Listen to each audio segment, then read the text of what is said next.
Ok, donc une fois qu'on a exporté notre modèle en FBX, euh, on pourra toujours l'exporter en Obj en fait. Si vous faites File Export et que vous avez activé l'Obj Export dans le plugin Manager, vous aurez la possibilité de le récupérer. L'intérêt, c'est vous montrer le process pour récupérer tous vos subtools, ok, dans ZBrush. Ok, bah du coup, on va passer en ZBrush. Et vu qu'on va passer par un FBX, alors si c'est un Obj, pardon, je fais toujours des digressions, vous pouvez toujours passer par l'import, donc vous récupérez votre modèle Obj, c'est pas un souci.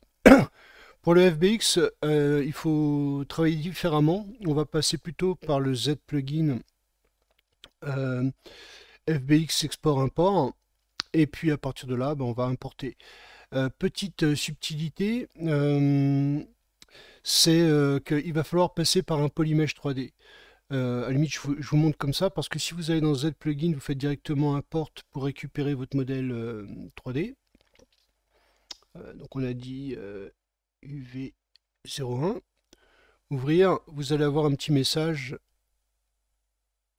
Ah, il l'a importé finalement. Ok, donc c'est nouveau, parce qu'avant on avait un petit message nous indiquant qu'on avait une erreur. Donc à partir de là, je peux le dessiner. Et tout de suite passer en T-Edit. Et il n'y a pas de problème, j'aurai bien mon élément. Il me manque une lame. Non, on dirait plutôt un problème de polypaint. Ok, ouais. Donc lame centre, ici, vous voyez qu'elle a été désactivée. Cool. Donc là, je récupère bien mon modèle. On peut les checker vite fait si les UV sont bien passés. UV map, morph UV. A priori, ça a l'air d'être le cas. Alors, on ne voit pas sur un objet aussi petit, mais ouais, je vais peut-être passer en mode sur le manche. Ce sera peut-être plus clair. Manche, manche, manche, où es-tu? Là. Morph UV. Ok, donc là on a bien l'UV qui est là.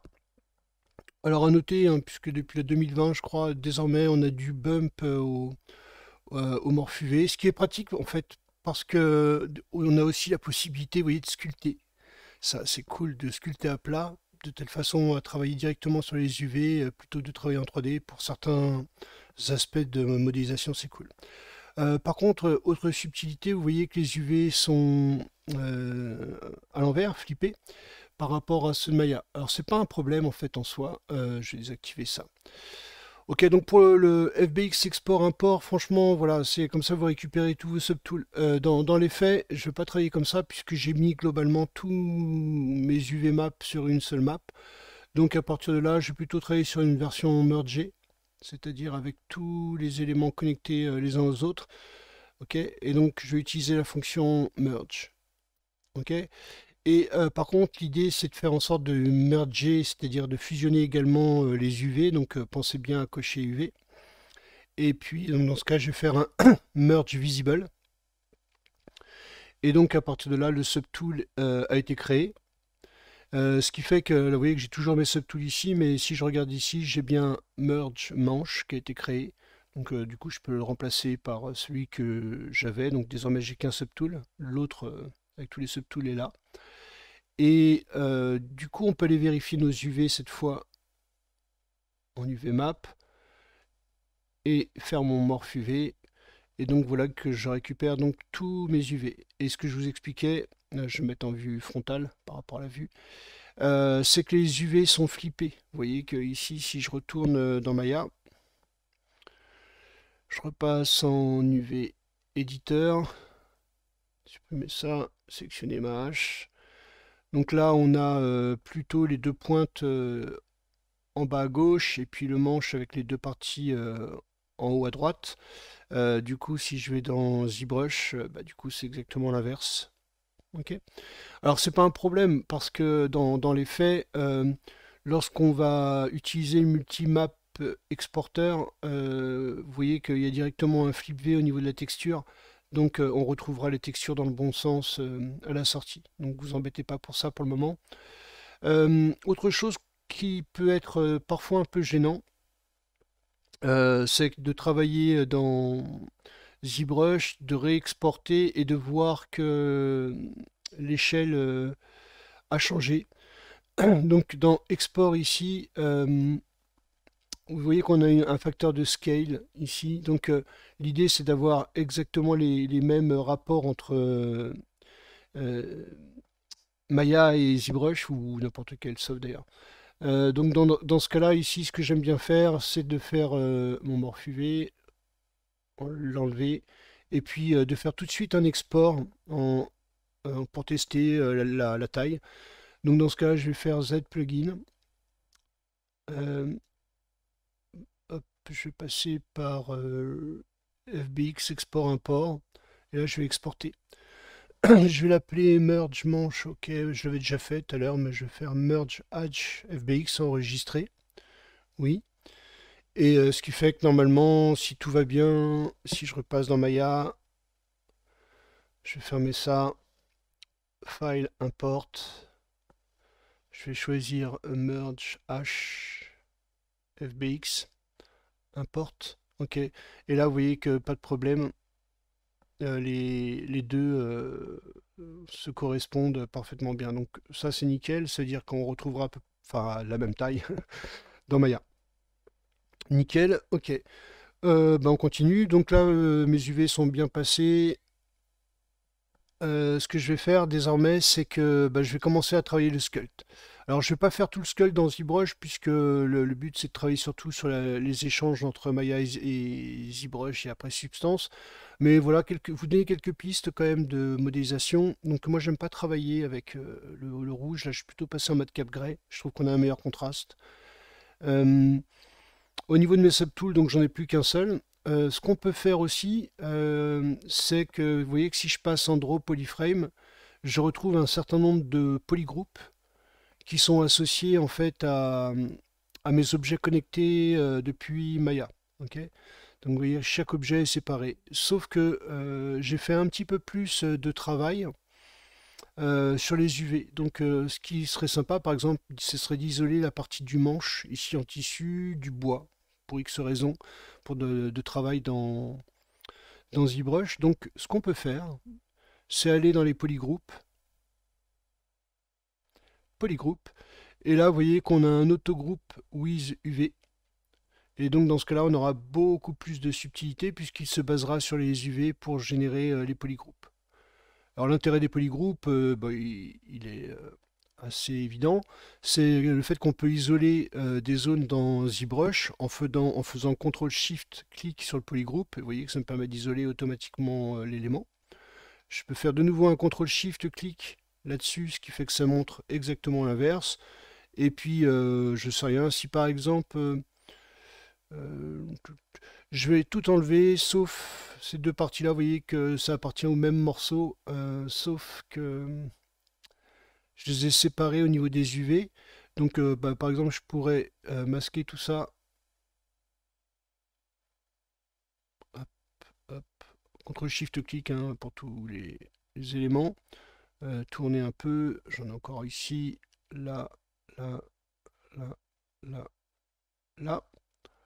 Ok, donc là on se retrouve bien avec toute notre pièce.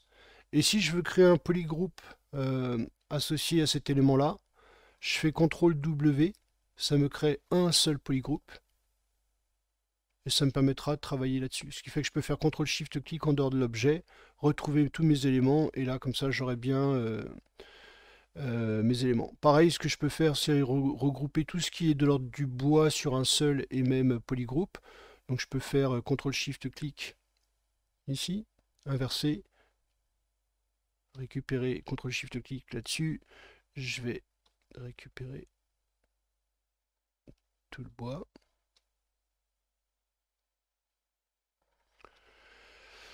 Je crois que c'est... Non, en fait il faut que j'inverse plutôt. Il faut que je sélectionne tout ce que je veux pas sectionner. Hop, hop, hop, hop.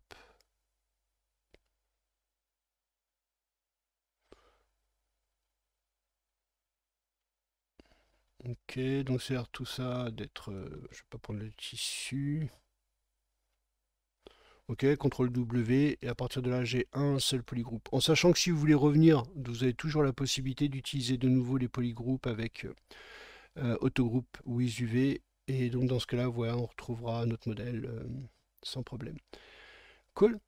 Euh, donc, je vous montre quelques fonctions de ZBrush qui pourraient vous intéresser. Alors, il n'y a pas de difficulté, c'est juste du travail pour rejoindre notre référence. Je vais passer vite fait dans Photoshop pour essayer de vous montrer un peu ça. Si je reprends la hache. Ok, donc j'aimerais bien parler un petit peu de cette pièce-là. Vous voyez, qui est creusée un peu dans le métal. On voit que le métal a été frappé, tapé, du hammered metal, je ne sais pas comment on appelle ça en français. Euh, et puis, donc ça pourrait être sympa de reproduire cet élément-là. Alors, ce que j'ai fait, pour vous expliquer un peu le principe, où est-ce que j'ai mis ça, voilà. J'ai refait le dessin, c'est-à-dire que je suis parti de cette frise-là, j'ai redessiné ces éléments-là avec pourquoi pas les petites coutures ici, les structures. J'ai rajouté également une texture de métal tapé que j'ai mis en niveau de gris et écrasé un peu. Et puis au final, voilà, je voudrais rajouter un petit peu de rouille, des taches de rouille. Donc pour vous montrer un petit peu le principe, ça pourrait vous intéresser en Photoshop, j'ai téléchargé une pauvre texture de rouille. Ici, je peux mettre éventuellement luminosité, ça va me permettre de travailler qu'en niveau de gris. Et d'utiliser la comparaison sur gris dans Photoshop. Ici, double-clic sur le calque et d'utiliser la comparaison sur gris pour pouvoir faire en sorte de faire remonter ou disparaître les éléments. Et l'idée, c'est d'incruster la rouille dans ma texture. Donc à partir de là, vous voyez que je peux descendre ici. Et à partir de là, d'utiliser Alt pour être beaucoup plus subtil dans la façon dont la rouille va pénétrer le métal. Pareil, je peux faire remonter mes noirs. Enfin, du coup, faire remonter les noirs d'en dessous. Si je peux aussi, vous voyez que je peux travailler là-dessus. Et pareil, jouer sur ces valeurs-là. Essayer de trouver un compromis. J'ai peut-être un peu trop mangé les blancs. Bon, voilà. Et là, vous voyez que tout un paquet de détails apparaissent dans les trous. Donc, plutôt cool. Ok. Bon, voilà un petit peu la technique. Au final, j'arrive à cette texture-là, qui me semble pas trop mal. Et fichier exportation enregistrée, enfin exportation rapide au format PNG. Ok, puis je vais renommer. Ok, cool. Donc ça veut dire que dans ZBrush, je vais masquer mes polygroupes. Vu que nos UV sont dépliés, bien évidemment, on ne va pas passer par du diamèche, on va monter en subdivision. Donc si je vais dans géométrie, vous voyez que je peux faire du divide, divide, divide. Donc le raccourci c'est CTRL D.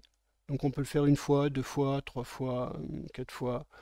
Je suis à 5, je suis à 1 500 000 points, mais pour toute la hache, c'est peut-être un peu léger.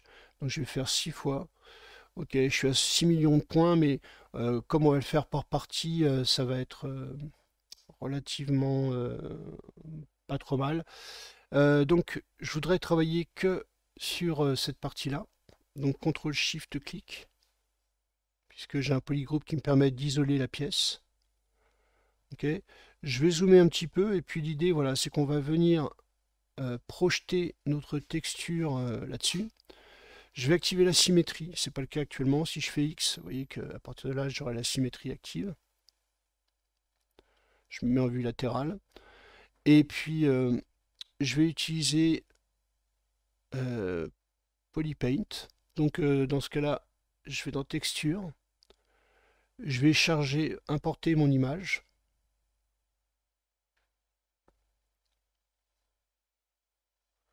Ok. Et à partir de là, dans Texture, je vais activer le Spotlight. Je ne l'ai pas chargé, pardon. Activer Add to Spotlight. Ce qui fait que ça nous permet de récupérer notre image. Alors pour le placement, en fait, je vais retourner dans Photoshop. Photoshop, tu es là. Je vais revenir sur ma version comme ça, histoire de la voir en fond d'écran. Ok, on va y arriver. Hein.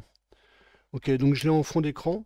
Et ce qui fait que dans ZBrush, je vais faire en sorte de voir à travers mon ZBrush. Et pour ça, on a la fonction See-Through.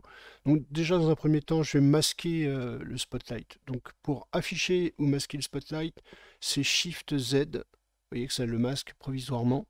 Je vais faire un See-Through ici. Et puis je vais adapter ma vue par rapport au fond de Photoshop. Globalement placer l'élément ici, à peu près la même taille.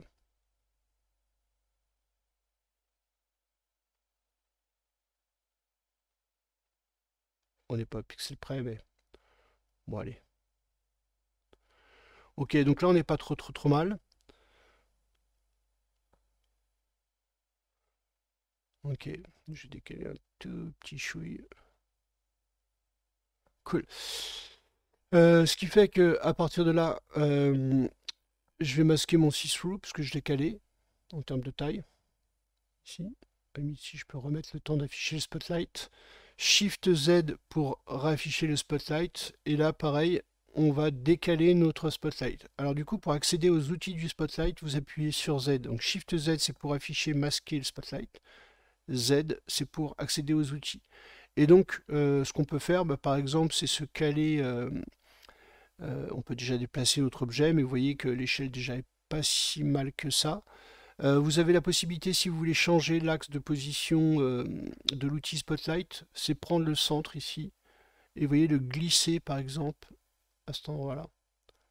Ce qui fait que vous pourrez jouer maintenant sur l'échelle en tenant compte de cette position-là.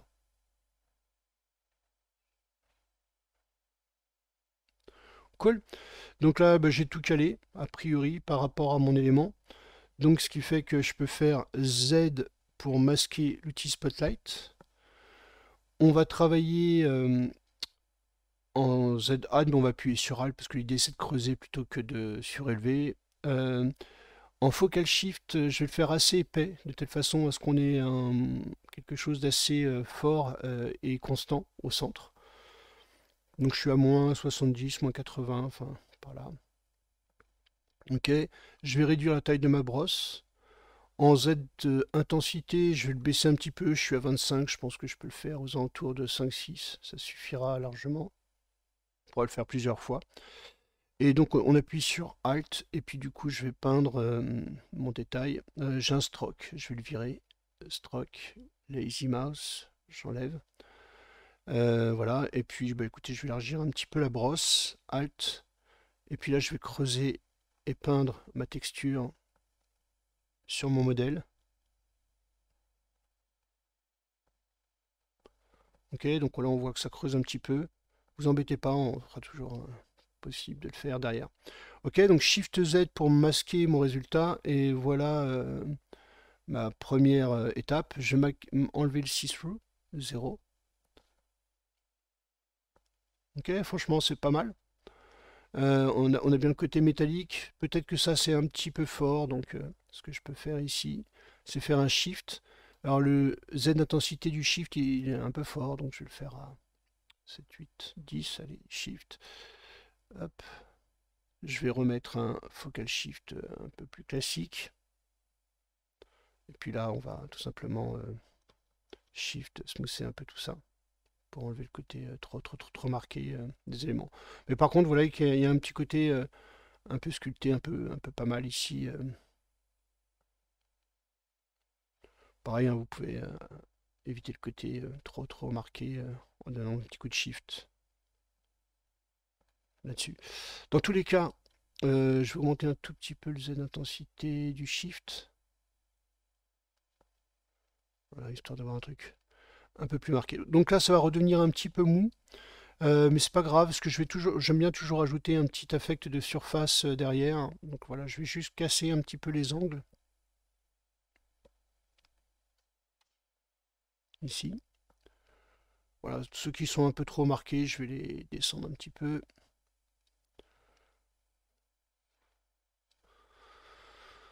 Ok, donc là, pareil un petit peu, je vais juste donner un petit coup.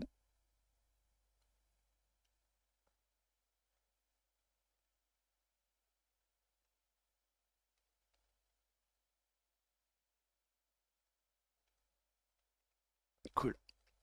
Bon, on va s'arrêter là pour le moment. Ok. F pour retrouver notre forme globale. Ok. Et donc, si on voulait donner un petit peu plus de qualité à notre élément, et on a des zones un peu plates, puis j'ai gommé un petit peu trop. Donc, ce qu'on peut faire, c'est utiliser un peu la surface. Surface, surface. Ok. Et je vais faire un noise. Donc, je vais faire un frame pour le ramener un petit peu en premier plan.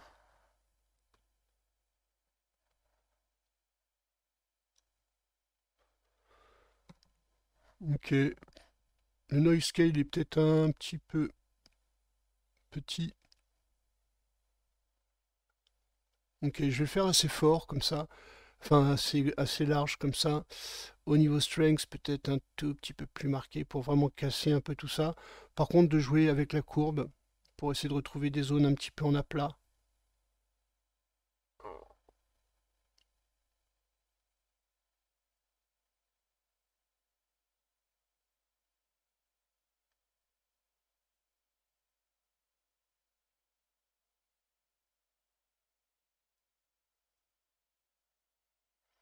Ok. Je vais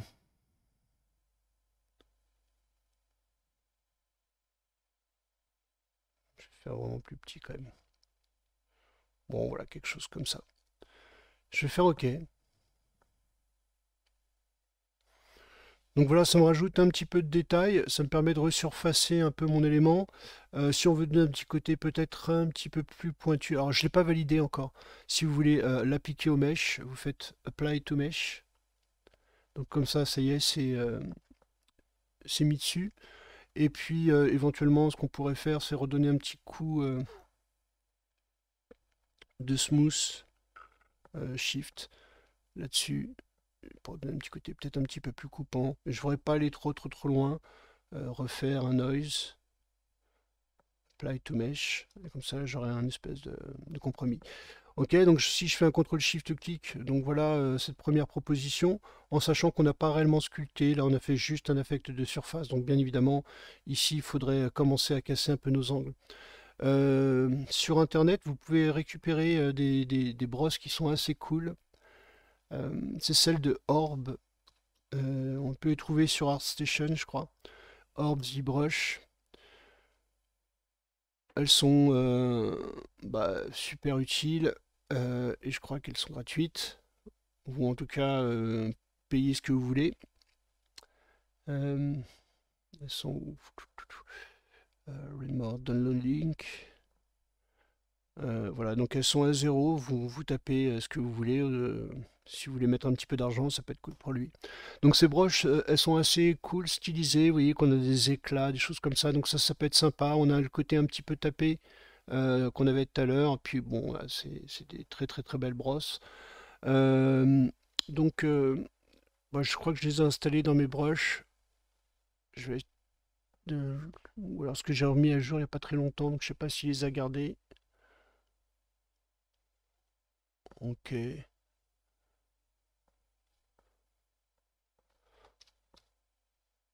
Non, mais je les ai pas réinstallés, mais ça vaudrait le coup de le faire pour pouvoir travailler un petit peu les éléments. Bon, en attendant, on a quand même quelques brosses qui peuvent nous servir. Bien évidemment, on a la clé build-up, on a la dame standard, des dames standards. Et puis, à la limite, ce que je vais déjà commencer par utiliser, c'est plutôt la trim adaptative, ou trim dynamique plutôt.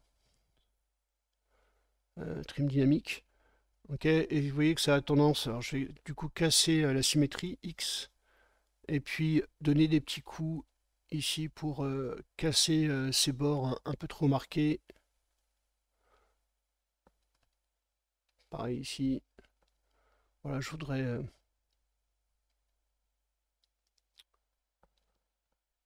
Bon, de toute façon, encore une fois, je vais pas faire tout le travail de sculpt avec vous. Je pense que vous avez d'autres envies et d'autres pratiques que moi. Mais par contre, voilà. Donc ça peut être une technique utile. Autre technique utile, bah là pour le coup, ce sera plus un travail sur la recherche et la documentation. Donc si par exemple je voulais faire le burlap sur le manche, le tissu là, je pourrais faire une recherche sur Internet. Je retourne sur Internet, voilà, j'ai fait burlap torn. Moi j'aime bien travailler avec le moteur de recherche de Bing Images parce qu'une fois que vous avez choisi une texture, par exemple je vais prendre celle-là, vous avez la possibilité ici de faire une recherche visuelle et d'isoler la zone qui vous intéresse. Et ça c'est cool.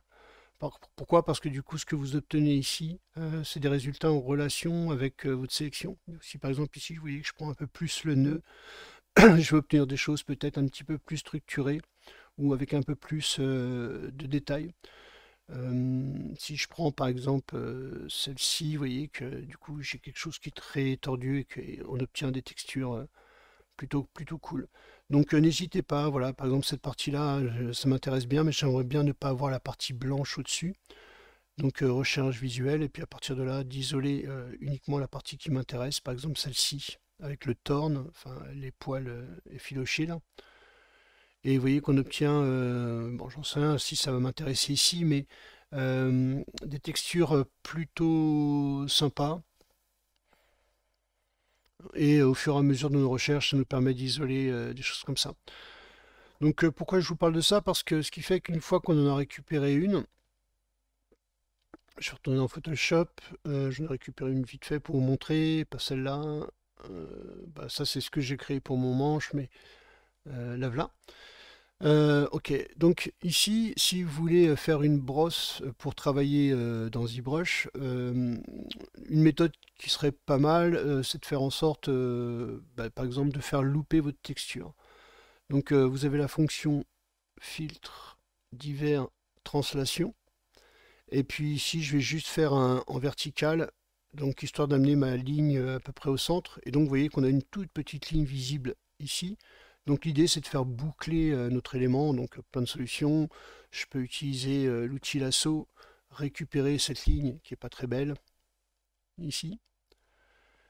Et de faire édition, remplir, contenu pris en compte. Ok, ce qui fait qu'il va trouver un espèce de compromis là-dessus. C'est pas génial là-dessus, donc CTRL Z. Donc le raccourci, c'est quoi ça? Hop, CTRL Z. Le raccourci pour le faire directement sans passer par remplir, c'est vous faites Shift, Backspace, retour arrière, contenu pris en compte, et comme ça vous avez directement le raccourci. Ok, donc ça marche pas très bien parce qu'il y a trop une proximité ici, donc je vais plutôt utiliser tout simplement le duplicateur, changer la taille, Alt pour copier la texture qui vous intéresse, et puis à partir de là on va repeindre cet élément-là. Ok, donc l'intérêt c'est que maintenant elle boucle, c'est-à-dire que ici enchaîne avec ce qui se passe en dessous. Ok. Et à partir de là, si vous voulez vous créer une brosse de ça, ben on pourrait tout simplement aller dans Images, Mode et passer en Lab. Pourquoi? Parce que du coup toutes les informations de couleur participent bien évidemment à la création du gris. Donc je vais faire aplatir. Et si je vais dans mes couches, on a la luminosité A et B. Mais par contre, si je sélectionne Shift B, vous voyez qu'on a la couleur de la texture avec un petit peu de détail dedans, mais finalement très peu. Donc ce qui nous intéresse éventuellement ici, c'est la luminosité. Donc je vais récupérer A et B, les mettre à la poubelle. Comme ça, on n'a plus d'informations de couleur associées à ce niveau de gris. Je peux faire venir mes niveaux, donc CTRL L là-dessus. Et à partir de là, bah, l'idée c'est pas d'avoir un rapport noir-blanc un peu trop marqué, puisque autrement ça va faire des écarts un peu trop grands dans ZBrush. Ce qu'on peut faire, c'est amoindrir tous mes blancs pour obtenir un espèce de gris un petit peu composite, comme ça aux entours de 127, c'est la moitié, hein, donc c'est 0 hein, techniquement, puisque rappelez-vous, ce qui est noir va être en creux en display, ce qui est blanc va être en volume. Et donc à partir de là, si vous mettez un niveau de gris à 127, vous aurez un niveau 0 de displace, donc ça c'est plutôt cool. Et puis après, j'aime pas trop marquer les noirs parce que bah, j'ai pas envie que ça creuse un petit peu trop fort. Je veux juste voilà, marquer un petit peu mon détail comme ça. Alors c'est pas une... Vous voyez, je suis à 200%, donc je suis pas sur une truc super qualitative, mais c'est pour vous montrer un peu le concept. Ok, à partir de là, je peux décaler un tout petit peu pour essayer d'obtenir plus ou moins de contraste. Donc là, je vais faire un petit peu comme ça, voilà, histoire de trouver un compromis intéressant. Cool. Le problème, c'est que je suis toujours en lab. Donc c'est basé sur un alpha, vous voyez. Et donc ici, je vais repasser en image, mode, au moins au niveau de gris. Et si après je veux le repasser de nouveau en couleur, bah, du coup je pourrais accéder enfin au RVB. Mais niveau de gris, c'est très bien. Ok, et puis il me faudrait un moyen d'amoindrir sur le côté cette trace d'éléments. Donc bah, je peux tout simplement me créer un calque. Je vais remettre en noir et blanc ici. Et puis on va se faire une sélection carrée avec un contour progressif. Bon, elle n'est pas très grande ma texture, donc je vais mettre 10. Je pense que ça suffira largement. Et à partir de là, bah, tirer mon élément ici. Ok, je vais faire plus court. Par là. Cool. Je veux inverser ma section. Donc select, intervertir. Bon, enfin, contrôle majuscule I. Du coup, remplir de noir. Donc contrôle backspace. Une fois, deux fois. Comme ça, on aura une brosse relativement clean. Ok, donc là, ce qui fait qu'on n'aura pas d'affect sur le displace. Par contre, on aura au niveau du centre. Et là, on peut faire fichier exportation au format PNG. Je vais mettre ça dans mes sources images. Je vais appeler ça brush burlap PNG. Ok, et ce qui fait que dans ZBrush, limite ce que je peux faire c'est isoler le manche pour le moment, histoire de travailler proprement. Je vais passer en standard, en stroke drag rect, et alpha, bah, du coup importer mon alpha que je viens de créer, brush brûlap, ok, ouvrir. Et ce qui fait que vu que je suis en drag rect, Z intensité pas super fort, vous voyez que je vais pouvoir tirer et d'obtenir ici mon élément. Alors du coup, ça vaut le coup d'utiliser pour ce type d'effet la symétrie X. Parce que du coup, on le retrouvera ici et ça peut être voilà, intéressant pour essayer de suivre un peu l'élément. Je pense que je peux booster un petit peu le Z intensité.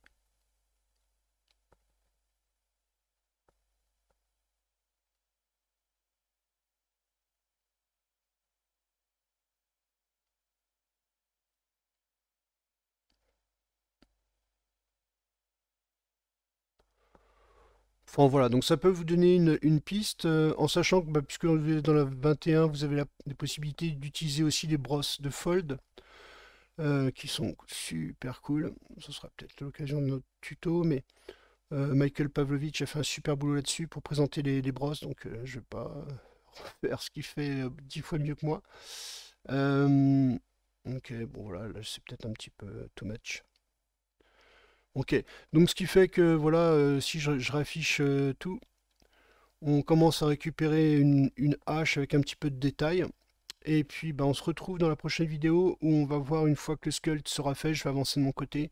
Et puis on va voir comment du coup réexporter tout ça dans Maya. Ok, allez à plus.